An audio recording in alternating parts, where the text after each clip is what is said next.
जय गुरुदेव। एक राजा था। उसके राज्य में एक बहुत बड़े सेठ रहा करते थे। उन सेठ जी के पास बहुत धन था। तो कुछ समय के बाद राजा ने उन सेठ को अपने पास बुलवाया और कहा कि आप मेरे महल में आया करिए। तो सेठ जी जाने लगे। धीरे धीरे राजा और सेठ जी में दोनों में प्रेम हो गया। दोनों में कोई कपट भाव नहीं था, दोनों निष्कपट थे। दोनों का प्रेम बहुत दिनों तक चलता रहा। तो एक दिन राजा ने सेठ से कहा कि मैं एक चंदन का मंदिर बनवाऊंगा। बात आई गई और खत्म हो गई। तो सेठ ने मन में सोचा कि चंदन की लकड़ी अगर मैं खरीद लूं तो मंदिर में तो बहुत चंदन की लकड़ी लगेगी, तो मैं उसे राजा को बेच सकूंगा। तो यह सोचकर सेठ ने जहां से भी लकड़ी मिली सब खरीद कर स्टॉक कर लिया। तो इसमें सेठ का बहुत सारा धन फंस गया और फिर राजा ने फिर कभी मंदिर की बात नहीं की।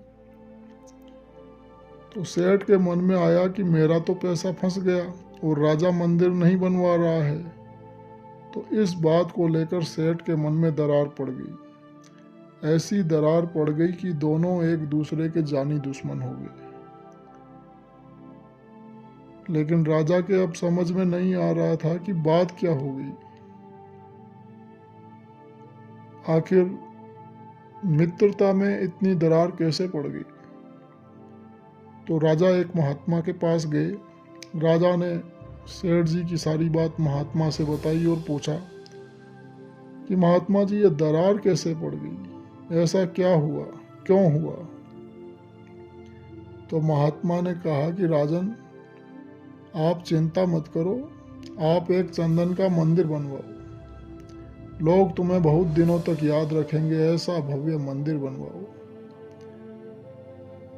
तो राजा ने घोषणा कर दी कि चंदन का मंदिर बनेगा। तो चंदन की लकड़ी लेने के लिए राजा के आदमी चल पड़े। तो लकड़ी केवल उसी सेठ के यहाँ मिली। मंदिर का काम शुरू हो गया। तो सेठ जी की सारी लकड़ी उस मंदिर में लग गई। मंदिर बनकर तैयार हो गया। तो सेठ जी को उनका सारा पैसा मिल गया और राजा और सेठ फिर से एक बार एक दूसरे के दोस्त हो गए। अब कोई भी बैरभाव उन दोनों के बीच नहीं रहा। राजा को महात्मा ने समझाया कि देखो, यह माया की छाया है। ये दोस्त दोस्त को अलग कर दे, मित्र मित्र, सहेली सहेली, नाते रिश्ते में खटाई डाल दे। पैसा मिल जाए तो सब दुश्मनी खत्म। यह कहानी सुनाते हुए परम पूज्य स्वामी जी महाराज ने कहा कि देखो, इस पैसे की वजह से दोनों के बीच में कितनी बड़ी दरार पड़ गई, पर महात्मा थे कि कैसे सबको खत्म कर दिया और दोनों फिर मिल गए।